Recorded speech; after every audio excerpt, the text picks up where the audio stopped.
Lima keempat. Empat. Yang keempat, wa iza ada'aka fa'ajibhu. Apabila seorang itu menjemput kamu kepada satu jemputan, maka penuhilah jemputannya itu. Maksudnya seorang Islam datang kat kita, dia kata, Ustaz, anak saya nak kahwin ni, jemputlah datang rumah. Andai tidak ada halangan, kita kena datang tempat dia.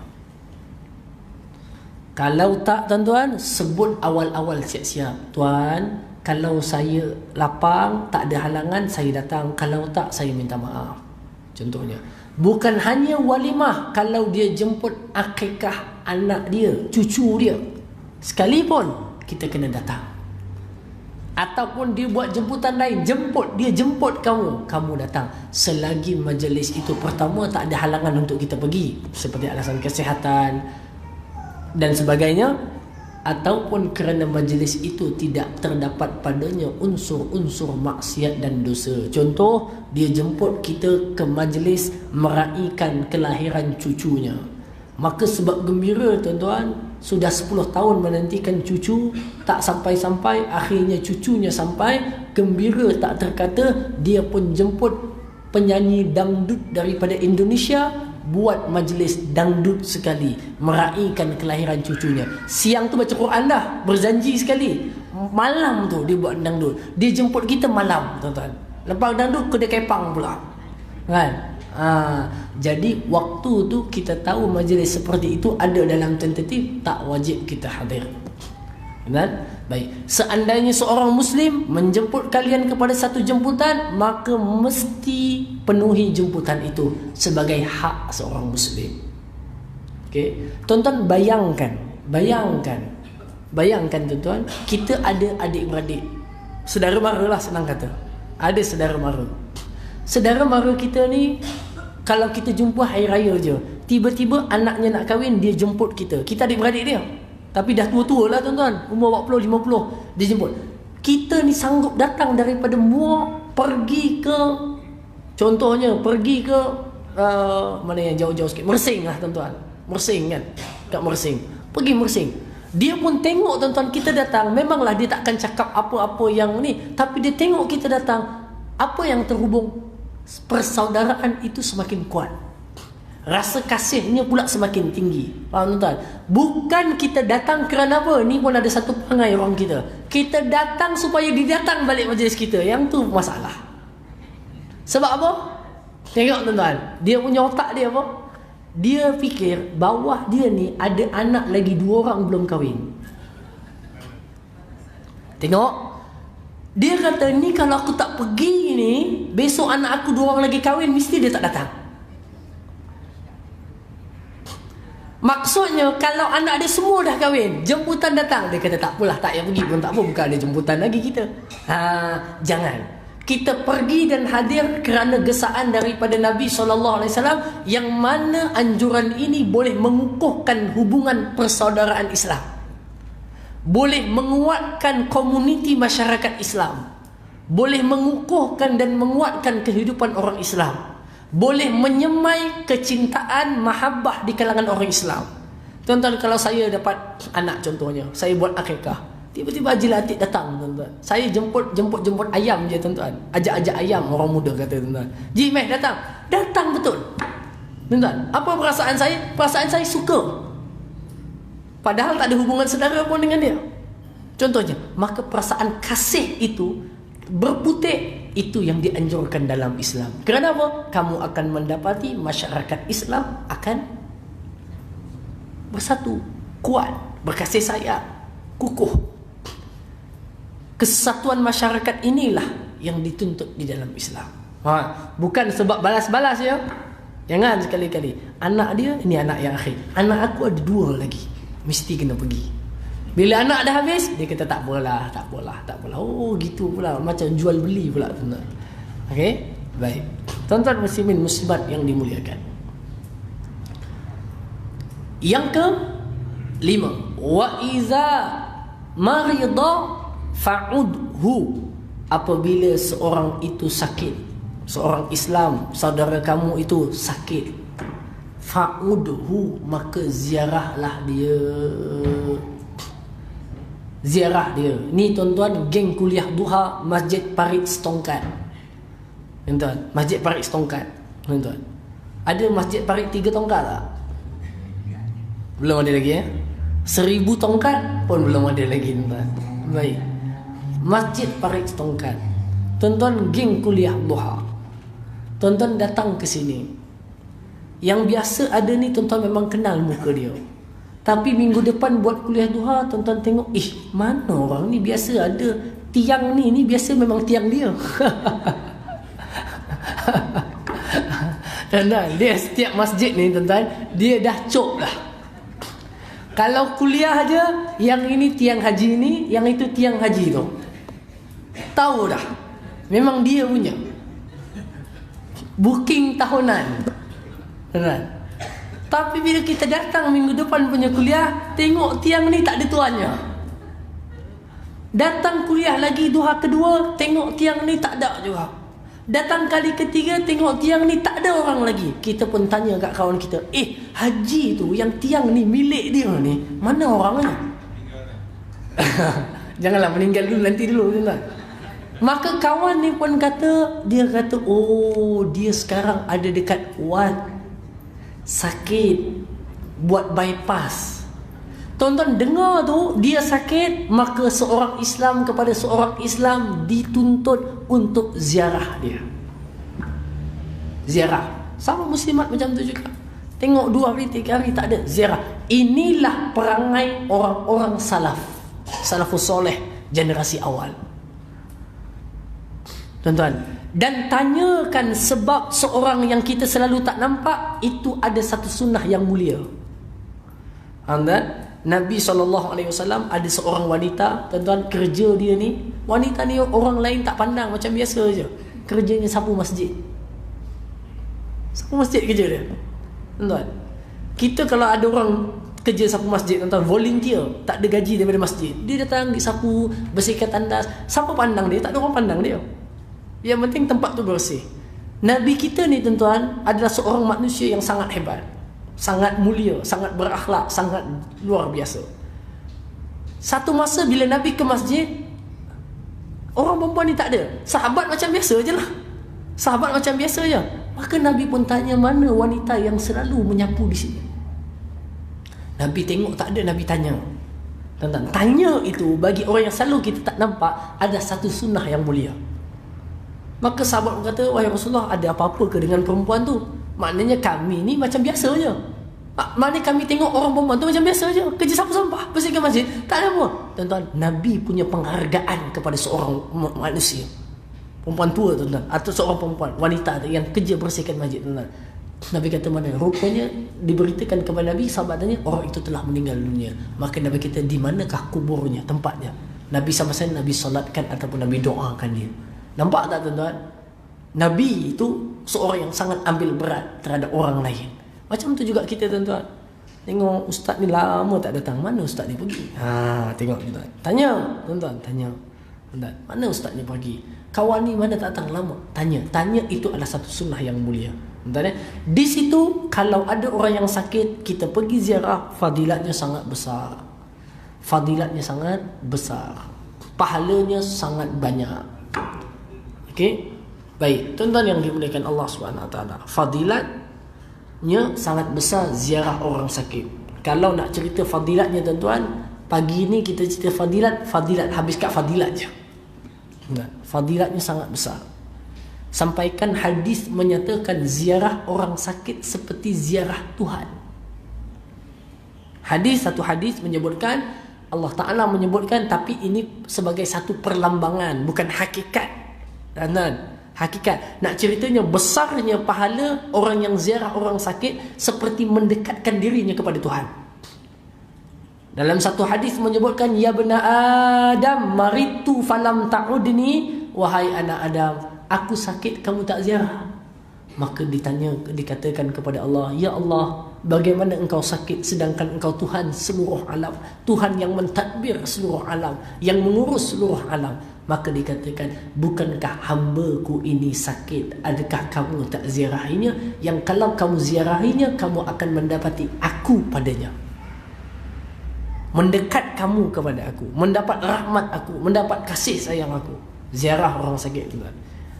Tuan-tuan, saya nak sebut, tuan-tuan, orang-orang Kristian, mereka pergi ke hospital-hospital ziarah orang sakit. Mereka ada kumpulan dia lah, tuan-tuan. Dia pergi ke sana, dia doakan. Tapi doa dia tu ialah dengan nama Jesus. Dia kata dengan nama Jesus, semoga cepat sembuh apa semua, Jesus sayangkan kamu dan sebagainya. Nampak tak? Sedangkan perintah ziarah ini telah diberikan oleh Nabi kita kepada orang Islam kita. Di Perak, tuan-tuan, ada satu persatuan namanya Persatuan Wanita Prihatin Perak. Dia cerita kat saya, tuan-tuan, dia buat program macam ni. Dia bawa budak-budak sekolah sebagai nama NGO, dia bawa pergi ke hospital, ziarah katil ke katil. Tuan-tuan, ziarah katil ke katil, lepas tu suruh budak-budak ni doakan orang yang sakit itu. Ya Allah, berikanlah kesembuhan kepadanya, berikan kebaikan kepadanya. Tuan-tuan, dia kata sangat-sangat hargai, sangat-sangat tersentuh. Dia merasakan persaudaraan Islam itu terhubung. Dia rasakan orang Islam itu memang bersaudara. Katanya kalau tak kamu datang, yang biasa datang ke katil ini adalah orang-orang Kristian. Nampak? Sedangkan Nabi kita yang ajarkan kita untuk buat kerja ini. InsyaAllah, tuan, walaupun tuan-tuan nampak kecil, tetapi bagi orang yang sakit, ziarah dia rasakan besar. Okey? Fadilatnya pun besar, tuan-tuan. Cuma kalau kita ziarah orang sakit, kalau di rumah cerita lain lah. Kalau di hospital, tuan-tuan, saya nasihatkan tuan-tuan, jangan duduk lama-lama. Ziarah sekejap je. Ziarah jangan lama-lama, sekejap je. Kerana ziarah lama orang sakit menyakitkan dia. Tuan-tuan, dia dah badannya lemah, otaknya runsing, fikir kesihatannya, kita duduk terpacak depan dia. Mina, kamu boleh makan apa? Mina, apa yang kamu tak boleh makan? Mina, aku sedih sangat kamu ni. Udah dia sedih, bertambah sedih lagi, tuan-tuan. Tak apa lagi, kalau yang datang jemaah Masjid Ais Tongkat, datang buat rombongan. 20 orang datang pergi ke hospital, duduk tepi katil. Waktu ziarah bukannya lama, duduk ramai-ramai, tuan-tuan. Udah dia sakit, lepas tu kita duduk lama, bertambah sakit bila dia nak potong buah, tuan-tuan. Dah datang kena potong apple habis, ambil buah mangga pula. Tak cukup lagi, kena ambil buah anggur pula. Habis buah, orang datang bawa buah tangan kat dia, kita pergi makan buah tangan dia. Kan susah kan orang. Nampak tak? Jadi ziarah datang sekejap je. Ziarah datang, bagi kata-kata semangat, bagi dia betulkan i'tiqad dia ketika sakit. Mina, kamu sakit ini satu ujian yang boleh bersihkan kamu punya dosa. Nampak? Sabar dan sangka baiklah kamu kepada Allah. Sampailah kalau ditakdirkan kamu itu diambil nyawa, kamu sangka baik bahawa ujian ini adalah perkara yang boleh beri kebaikan kepada kamu. Jangan buruk sangka kepada Tuhan. Lepas tu angkat tangan, doakan dia. Apa doa yang Nabi ajar untuk doakan orang sakit? As'alullahal azim, Rabbal arshil azim, an yashfiyak. Baca 7 kali. Tuan-tuan, ada riwayat menyebutkan orang yang baca doa ini kepada orang sakit, dia takkan kena sakit yang orang tu sakit. As'alullahal azim, Rabbal arshil azim, an yashfiyak. Kalau lelaki, an yashfiyaka. Kalau perempuan, an yashfiyaki. As'alullahal azim. Tuan-tuan ikut. As'alullahal azim, Rabbal arshil azim, an yashfiyak. As'alullahal azim, Rabbal arshil azim, an yashfiyak. Sekali lagi, as'alullahal azim, Rabbal arshil azim, an yashfiyak. Okey, tuan-tuan baca itu 7 kali. Kalau tak nak baca bahasa Arab, baca bahasa Melayu. Okey, yak tu sebab saya wakafkan. Kalau nak berhenti baca, nak baca habis, kalau lelaki, an yashfiyaka. Kalau perempuan, an yashfiyaki, bari bawah. Nah, contoh kita datang ziarah makcik kita, maka kita kata as'alullahal azim rabbal arsyil azim an yashfiyaki. Kita pergi ziarah atuk kita lelaki, as'alullahal azim rabbal arsyil azim an yashfiyaka.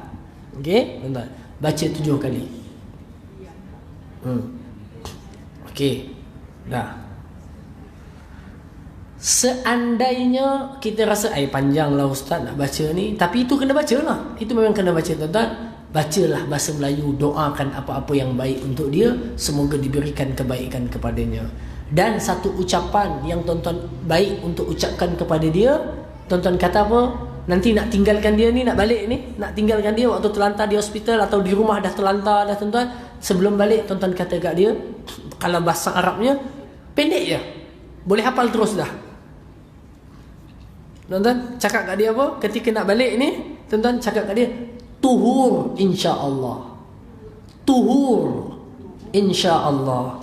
Tuhur maknanya apa? Tuhur bersih insya-Allah. Bersih apa? Dengan banyak makna. Wallahu alam. Bersih kamu daripada dosa sebab kafarah atas sakit itu. Ataupun tuhur, mungkin tuan-tuan maknanya bersih kamu daripada penyakit insya-Allah. Tuhur maknanya bersih. Cakap bahasa Melayu pun tak apa, tuan-tuan. Takut nanti, bukan apa, tuan-tuan. Kita ni benda-benda macam ni tak jadi budaya kita. Kalau tuan-tuan baca kat negara Arab, tiba-tiba angkat tangan doa, orang tak apa, tak ada masalah. Tapi kita ni pot tu apa? Nanti kan bunyi dekat masjid. Apalah orang tu pergi doakan, macam dah nak mati sangat je orang tu. Nampak tak orang kita? Sebab dia tak belajar sunnah dan budaya ini. Nah, tuhur insya-Allah, bersih insya-Allah. Bersih insya-Allah. Sebut kat dia begitu. Kalau tak bahasa Melayu, bahasa Arab, bahasa Melayu je lah. InsyaAllah mudah-mudahan kamu bersih daripada dosa dengan penyakit ini, ataupun mudah-mudahan bersih kamu daripada penyakit, insyaAllah. Dah balik lah. Tak payah lama-lama, panjang-panjang buat apa. Satu perkara yang lain, tuan-tuan, yang kena, yang digalakkan kita buat lah. Bukan kena buat, kita buat. Apa dia, tuan-tuan? Yang ni memang ramai tak buat, dan saya pun baru dapat jumpa dia punya riwayat hadis itu, tuan-tuan. Apa dia? Memang kita tak buat. Minta doa orang sakit. Kita minta doa kat dia. Tadi dah doakan dah, Nabi suruh begitu. Minta doa orang sakit. Dalam satu riwayat menyatakan, doa orang sakit kadoa il malaikah, macam doa para malaikat. Doa orang sakit macam doa para malaikat. Mintalah. Mina, kamu sakit kan? Ni aku nak balik dah ni. Kamu jangan lupa doakan aku. Nampak? Doakan aku. Apa-apa doakan. Boleh tak? Selesai. Yang terakhir, betul? Yang keenam. Betul tak? Ya, yang keenam. Wa iza mata fattabi'hu. Kalaulah seorang itu meninggal dunia. Sebenarnya tajuk kita yang dekat sini ni. Tajuk ni, waris tadi tu, yang ini ni, yang akhir ni. Tu. Apabila mati seorang di kalangan kamu, maka ikutilah jenazahnya. Ikutilah jenazahnya. Ikut. Orang usung angkat pergi masjid, tuan-tuan follow belakang, pergi masjid. Semayangkan, Allahu Akbar. Siap dah semayang, bawa pergi kubur, tuan-tuan ikut sampai pergi kubur. Pandai. Saya nak tanya soalan, perempuan boleh tak pergi kubur? Jawab dengan jujur. Jawab dengan ilmu, bukan dengan sangkaan. Boleh tak? Pandai semua. Jawapannya boleh. Siapa kata tak boleh? Dan kenapa tak boleh? Tuan-tuan tengok. Ada hadis melarang wanita ke kubur pada peringkat awal. Mengapa? Kerana pada waktu itu perempuan-perempuan kalau pergi ke kubur, dia akan meratap-ratap, meracau-racau kerana tak boleh menerima kematian. Contohnya yang meninggal anaknya, sampai ke kubur dia, semua orang tengok dia, tuan-tuan. Sampai terbuka tudung baling. Dah lah tudung Neolofa mahal, tuan-tuan. Baling, skop, baling ke sana, tarik baju, kenapa mesti begini, kenapa mesti begini. Yang itu haram pergi. Orang macam ni haram pergi, jangan pergi, tuan-tuan. Tapi kalau dia pergi, anaknya meninggal dunia, dia pergi sampai ke kubur dengan tertib, aman daripada fitnah, pakai pakaian biasa, menutup aurat yang baik, pergi ke sana, mengalir air matanya, tak mengapa. Okey? Pergi kubur boleh. Dalilnya umum. Nabi sebut dalam satu hadis, kuntu nahaitukum an ziyaratil qubur ala fazuruha. Dulu aku melarang kalian daripada pergi kubur sebab perangai-perangai jahiliah itu ada lagi. Ala fazuruha, sekarang ziarahlah kubur. Kenapa? Kerana menziarahi kubur mengingatkan kamu kepada kematian, kepada akhirat. Ingatkan kamu kepada akhirat. Okey, dalil yang kedua. Ni makcik ingat betul-betul dalil ni. Besok kalau ada orang datang kata jangan pergi, kita kata pergi. Kenapa? Satu ketika Nabi SAW melalui satu perkuburan, terdapat seorang wanita yang menangis duduk dekat kubur itu. Menangis. Kalau kita tengok wanita menangis tepi kubur, kita dah cabut lari laju dah, tuan-tuan. Seorang wanita duduk dekat kubur menangis. Maka Nabi pun kata kepada orang itu, bersabarlah. Sesungguhnya sabar itu indas sadma. Nabi kata, bersabarlah. Maka orang itu pun kata, apa ni? Perempuan tu kata, dia tak tahu yang tu Rasulullah. Maka dia kata, lebih kurang ayat ni bahasa Melayu, tuan-tuan. Dia kata, apa kamu? Bukan kamu yang kena ujian ini. Tapi dia tak tahu yang tu Rasulullah. Mungkin agaknya tak pandang ke, tak kalih ke, tuan-tuan. Macam tu agaknya. Bila dah berlalu, orang pun kata, kamu cakap dekat Rasulullah begitu. Dia pun sebesalah, dia pun follow sampai ke pintu rumah Rasulullah. Dia kata, minta maaf ya Rasulullah, aku tak tahu, engkau lah yang tegur tadi supaya bersabar. Maka Nabi pun kata, innamas sabru inda sadmatil ula. Yang dikatakan sabar itu ketika peristiwa berlaku. Faham tuan-tuan? Maknanya peristiwa berlaku, yang nak kata sabar tu waktu berlaku. Kalau lepas seminggu, dia kata aku bersabar. Tu bukan sabar namanya. Faham tak? Sabar tu waktu kena tu sabar. Faham tak? Sabar. Pagi tadi saya nak pergi sembahyang subuh, kuliah subuh, tuan-tuan. Nak naik kereta tu, tayar bocor, tuan-tuan. Tayar bocor. Bukan bocor angin sikit, tuan-tuan. Pecah terus. Pecah terus tayar. Tuan-tuan. Sudahlah, tuan-tuan. Dah lah jauh, Sungai Resik nak ke Parit Raja, bukan dekat. Azan dah pula. Tuan-tuan bayangkan macam mana lajunya saya bawa kereta yang kedua tu. Sungai Resik kalau main panas nak pergi ke Parit Raja, punya laju, tuan-tuan. Tapi sabar waktu bila? Sabar waktu tengok tayar bocor tu sabar. Tapi kalau pukul 11 ni, saya kata aku sabar je tadi bocor. Itu tak jadi sabar. Yang tadi itu tak sabar. Faham tak? Jadi sabar tu ketika berlaku, itu namakan sabar. Tuan-tuan, soalannya adalah, jawapannya adalah, masa Nabi tengok orang perempuan tu, kalaulah ziarah kubur bagi perempuan tak boleh, pasti Nabi tegur orang tu. Betul tak? Nabi kata, kamu perempuan jangan pergi kubur. Tapi Nabi tegur yang lain. Nabi kata sabar. Faham tak? Jadi perempuan boleh. Maka orang pun tanya, Ustaz, kalau kami haid, boleh ke pergi? Saya nak tanya makcik-makcik, haid boleh pergi tak? Tadi kata tak boleh, ni boleh pula. Sekejap je tukar fatwa. Bagus, tuan-tuan. Tuan-tuan, jawapannya boleh. Kerana haid itu yang tak boleh masuk masjid. Pergi kubur boleh, tak ada masalah. Tapi saya nak sebut syaratnya aman daripada fitnah. Jangan pergi kubur, dia pergi perempuan, lepas tu duda jiran sebelah pergi juga. Faham, tuan-tuan? Yang ini ni pergi ziarah bekas suaminya, yang itu pergi ziarah bekas isterinya, kuburnya sebelah-sebelah. Tuan-tuan. Tuan-tuan, Yasin tu baca dekat muka Yasin je. Yasin. Batuk, tanya kawan sebelah. Seorang je datang.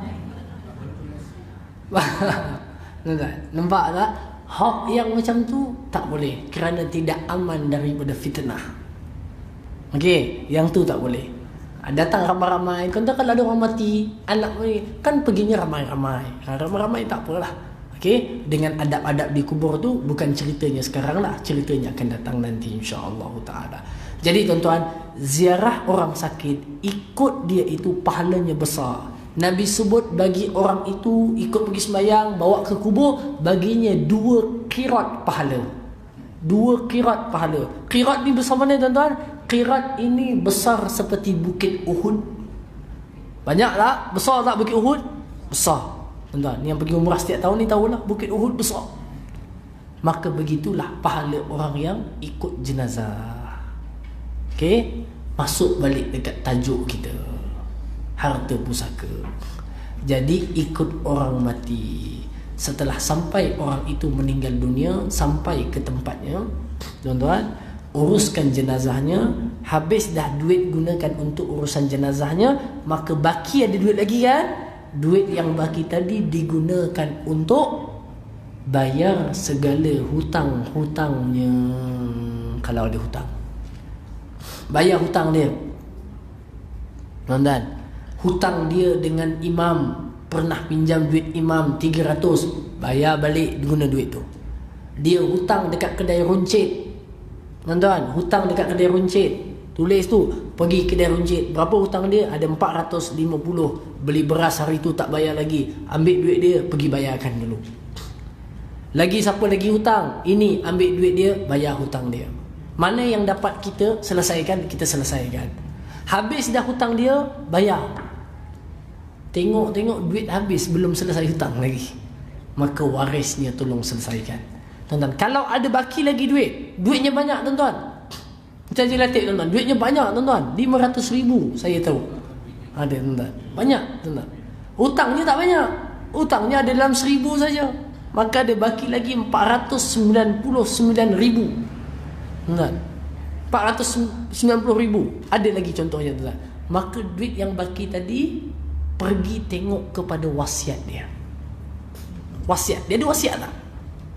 Maka contohnya tuan-tuan, dia kata kepada anaknya pun, dia pesan kepada isterinya pun dia kata apa? Seandainya saya meninggal dunia, nampak tuan-tuan, RM20,000 saya hadiahkan kepada Ustaz Syafiq sebab saya sayang dia macam anak angkat saya.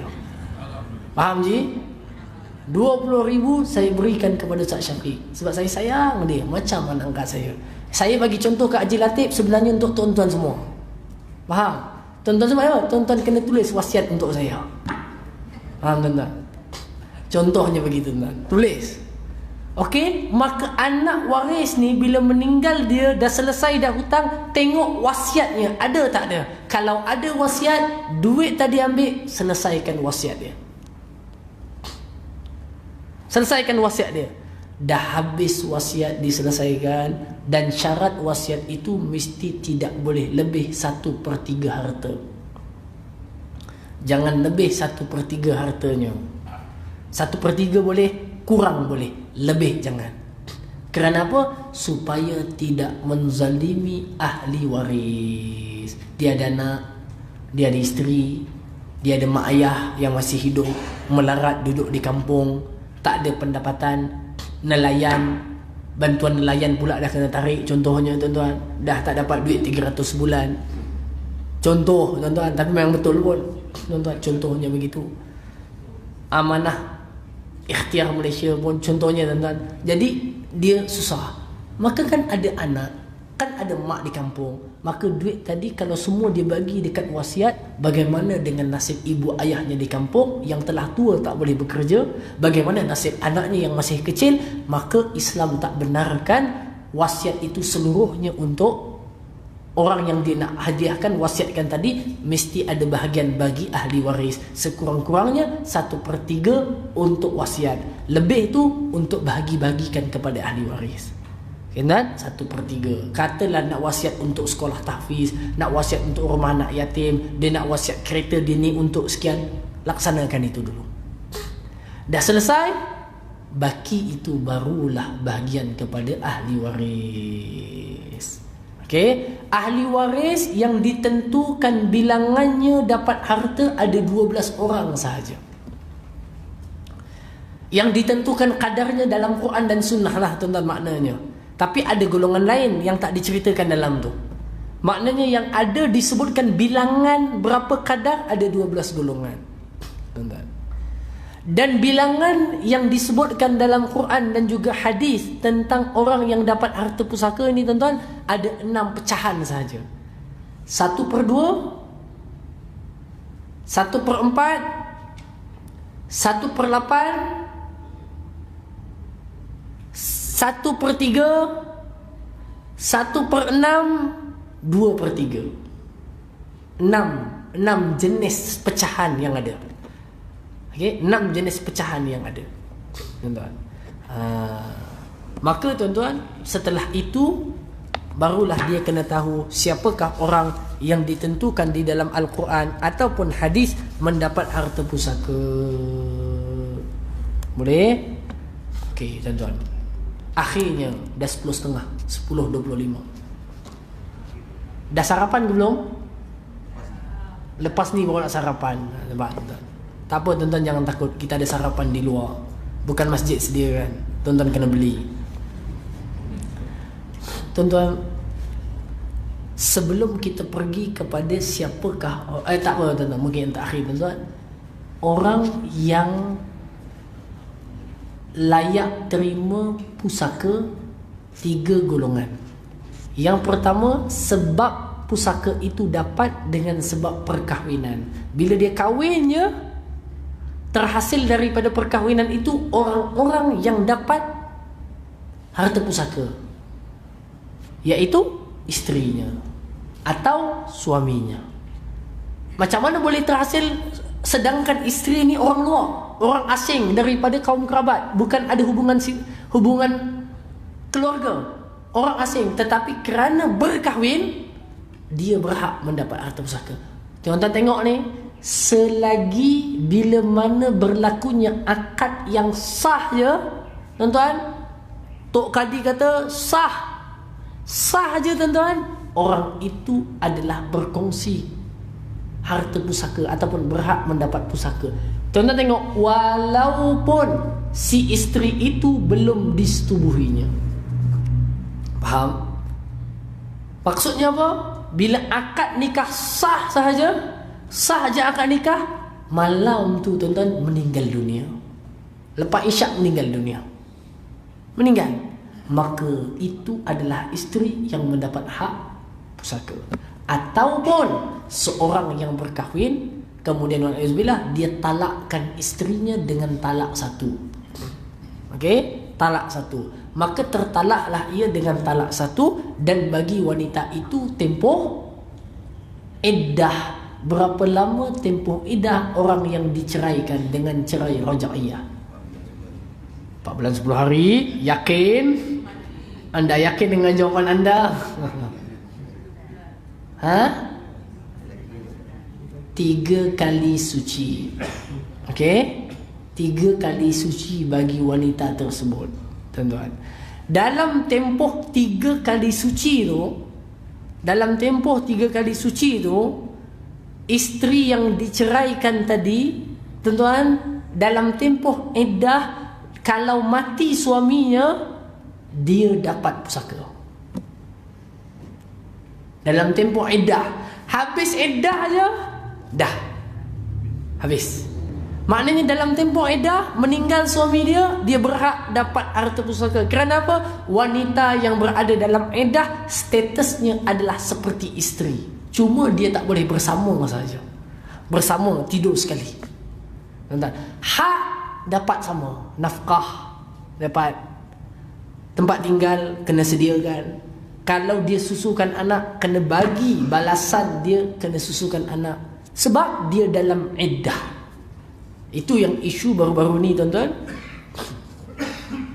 tentang nak buat satu undang-undang untuk wanita yang diceraikan, kemudian lelaki yang menceraikan ni tak bertanggungjawab. Dia biar lepas macam tu saja, tak nak tanggung nafkah. So dia orang nak rangka undang-undang tu, tapi belum buat lagi lah, tuan-tuan. Maknanya dia nak gunakan bank. Maksudnya apa? Kalaulah lelaki itu ceraikan, ada anak, dia lari, agaknya pindah ke Thailand tuan-tuan, bina keluarga baru di sana. Contohnya tuan-tuan, dia tinggal yang dekat Malaysia ni 5 orang anak, seorang isteri. Tuan-tuan, dia tak nak cara apa-apa, maka ada ura-ura lah baru ni tuan-tuan, dia nak gunakan bank. Maknanya apa? Duit dekat bank boleh ditarik atau dibekukan supaya ini terjaga. Tapi belum ada lagi. Yang terbaru dah dilaksanakan ataupun dikuatkuasakan mungkin 2019, Kerajaan Negeri Terengganu memperkenalkan satu sistem insurans takmim. Insurans takmim, tapi baru Terengganu je buat, pertama dalam Malaysia. Baru saja buat, dilaksanakan 2019, iaitu insurans takmim yang akan memberikan perlindungan kepada keluarga yang ditalakkan, diceraikan, dengan anak-anaknya mendapat perlindungan. Maknanya ada bayaran wajib dia kena bayar. Kalau dia ceraikan, lari cabut ataupun cerai saja tuan-tuan, dia ada perlindungan yang akan mendapat penjagaan anak dan juga isterinya. Itu kaedah baru untuk jaga. Sebab kadang-kadang ada orang ni tak bertanggungjawab.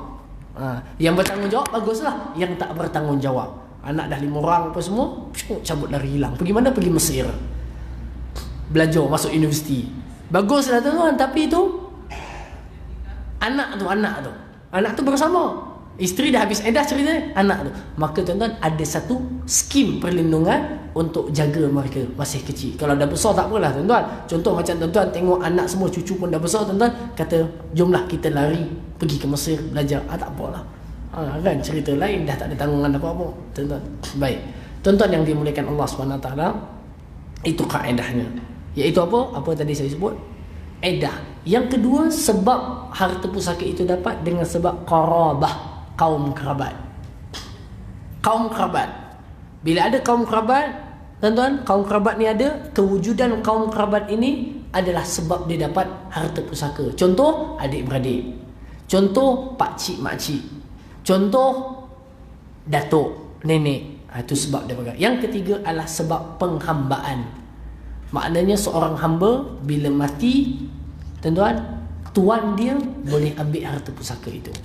Okey, tuan dia dapat berhak daripada harta pusaka kerana dia adalah milik tuannya. Okey, tapi tak adalah sistem penghambaan pada zaman kita. Orang yang tak boleh dapat pusaka, simpelnya orang yang tak boleh dapat pusaka, terhalang daripada dapat pusaka, benda paling besar sekali, orang yang bunuh orang itu. Pembunuh orang itu tak boleh dapat. Contoh tuan-tuan, bapak dia ni umur dah 97 tahun. Tak mati-mati bapak aku ni. Harta dekat dalam bank campur dengan aset ada 7 bilion. Lah banyak. Macam-macam projek dapat. Contohnya tuan-tuan. Tapi bapak aku ni tak mati-mati. Dia pun umur dah 50 lebih dah. Bapak dia kuat lagi. Tuan-tuan, tak tahu makan jamu apa. Maka dia kata, bapak aku ni tak boleh kira ni. Kalau aku lagi tu, aku mati dulu, tak dapat rasa duit bapak aku. Maka dia buat apa tuan-tuan? Dia pun racun bapak dia. Mati bapak dia. Tujuannya apa? Tujuannya supaya dia dapat duit bapak dia. Maka orang yang membunuh seseorang, walaupun dia anak, walaupun dia isteri, maka dia diharamkan daripada dapat harta pusaka kerana dia membunuh. Tak boleh. Okey, tak boleh. Nabi SAW sebut dalam satu hadis yang diriwayatkan oleh Al-Imam Ibnu Majah di dalam sunannya, kata Nabi SAW, Al-qatil la yarith, pembunuh tidak akan mewarisi harta. Masa dah habis tuan-tuan, 10.30. Extend, maca kecemasan. Tuan-tuan, yang ke seterusnya adalah dengan sebab ada 4 tuan-tuan. Yang ketiganya adalah dengan sebab tidak jelas. Itu yang kedua, saya minta maaf, perbezaan agama. Wal-iyadzu billah. Salah seorang daripada ahli keluarganya itu tukar agama. Murtad daripada Islam, ataupun dia tukar kepada agama lain, ataupun tukar agama daripada Buddha. Contohnya, dia masuk Islam. Nampak tak? Dia masuk Islam, anaknya masuk Islam, bapaknya kekal dalam agama Buddha. Tuan-tuan, maka anak tak boleh warisi harta bapak. Bapak kalau anaknya kaya ataupun tak kaya pun tak apa, ada duit tuan-tuan, tak boleh ambil harta anaknya sebab berbeza agama. Bila ditentukan agama itu dia dapat atau tak dapat ketika kematian. Maknanya mati bapaknya. Bapaknya mati. Mati dalam agama apa? Contohnya, dia mati dalam agama Islam. Anaknya Kristian. Maka anak tak boleh ambil harta bapak tadi. Okey, satu. Seandainya bapak meninggal Islam, waktu bapaknya meninggal, anaknya Kristian, tapi esoknya anaknya peluk Islam, dapat tak anak tadi? Tak dapat, kerana dikira pada waktu mati dia itu apa agamanya. Baik. Begitulah sebaliknya. Begitulah sebaliknya. Kalau anaknya berlaku begitu. Jadi perbezaan agama menghalang seseorang daripada mendapat harta pusaka. Yang terakhir, 3 daripada 4, iaitu apabila samar-samar waktu matinya, tak tahu mana mati dulu. Wal-iyazubillah, semoga Allah menyelamatkan kita semua. Contohnya aksiden kereta. Aksiden kereta. Bila aksiden kereta, tuan-tuan, katalah dalam kereta tu, bila aksiden tu, yang teruk adalah pemandu. Contohnya, semoga Allah menyelamatkan kita semua, tuan-tuan. Pemandu tu mati dulu. Sebab mungkin tercucuk besi steering ke contohnya ke, mati dulu. Nah. Tapi dalam masa yang sama, kalau ikutkan bila dia mati, isteri sebelah tu yang naik kereta tu, dia dapat tak harta pusaka? Ikutkan, mati je dia dapat tak pusaka? Kalau ada anak, dia dapat 1/8. Kalau ada anak, maknanya anaknya, tak kira lah anaknya dekat mana, kat luar. Dia mati meninggalkan isteri, meninggalkan anak. Isteri dapat 1/8. Okey? Isteri dapat 1/8. Tuan-tuan, tapi bila aksiden tu berlaku, orang tak sempat datang kat kereta ni. Tak sempat datang kat kereta. Selepas 10 minit, isterinya pula mati. Faham tak? Sebab aksiden tadilah, luka parah. Isterinya pun mati. Kematian 2 orang ini, orang luar ni tak tahu siapa mati dulu. Faham tak? Tak tahu. Bila tak tahu, kita iktibarkan orang ini tak dapat harta orang ni tak dapat harta orang ni. Dah selesai. Terhalang dia dapat harta kerana tak tahu mana yang mati dulu. Kalau matinya lepas seminggu, clear. Isteri tu dapat bahagiannya, lepas tu dia pula mati. Bagikan balik harta isterinya. Faham tak? Jadi selesai. Wallahu a'lam. Cerita lagi bila kita jumpa lagi, kita sambung sikit lagi. Ya, 3 daripada 4. Satu lagi dengan sebab hamba, mungkin dimiliki oleh orang lain. Ar-riq.